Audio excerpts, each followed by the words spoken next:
నమస్కారం. మన భారతీయ శిల్పకళ ఆలయాలు ఎంతో అద్భుతం. ఎంత చూసినా, ఎవరెన్ని వీడియోస్ చేసినా ఇంకా కొత్తదనం ఉంటూనే ఉంటుంది.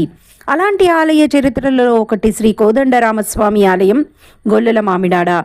అపూర్వమైన శిల్పకళతో, అద్భుతమైన రాజగోపురాలతో ఎంతో శోభాయమానంగా ఉంటుంది ప్రకృతి నడుమ ఈ ఆలయం.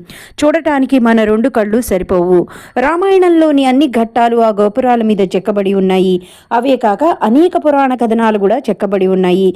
కాకినాడ పట్టణానికి అతి సమీపంలో ఉంది ఈ ఆలయం.